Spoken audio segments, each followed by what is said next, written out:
പ്രിയ കുഞ്ഞുങ്ങളെ, നാളെ നിനുവ നോമ്പ് ആരംഭിക്കുകയാണ്. വളരെ പഴയ കാലത്ത് നിനുവയിലെ ജനങ്ങൾ ദൈവം പറഞ്ഞത് കേൾക്കാതെ തെറ്റുകൾ ചെയ്തു. അപ്പോൾ ദൈവം അവരുടെ തെറ്റുകളെ ഓർമ്മിപ്പിക്കാൻ ഒരു പ്രവാചകനെ അവരുടെ അടുക്കലേക്ക് അയച്ചു. അതാണ് യോനാ പ്രവാചകൻ. യോനാ പ്രവാചകൻ വന്ന് നിനുവയിലെ ജനങ്ങളോട് സംസാരിച്ചു. യോനാ പ്രവാചകന്റെ വാക്കുകൾ നിനുവയിലെ ജനങ്ങൾ കേട്ടു. അവർ വളരെ ലളിതമായി ഭക്ഷണം കഴിച്ചു, ഉപവസിച്ചു, പ്രാർത്ഥിച്ചു.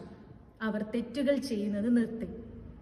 അപ്പോൾ പ്രിയ കുഞ്ഞുങ്ങളെ, നിനുവ നോമ്പ് എന്നത് നാം ഭക്ഷണം കഴിക്കാതിരിക്കുന്നത് മാത്രമല്ല, പിന്നെയോ നമ്മുടെ തെറ്റുകളെ കുറിച്ച് ഓർത്ത് അനുതപിച്ച് പ്രാർത്ഥിച്ച് ഇനി ഒരിക്കലും തെറ്റ് ചെയ്യില്ല എന്ന് തീരുമാനിക്കുന്നത് കൂടിയാണ്.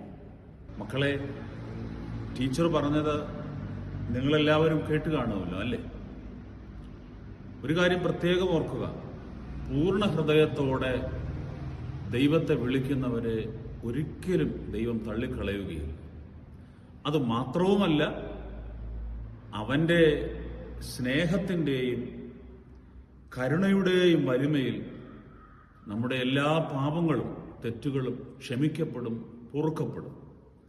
അതുകൊണ്ട് ഈ നോമ്പ് കൃത്യതയോടെ നാം അനുഷ്ഠിക്കണം, മറക്കരുത് കേട്ടോ.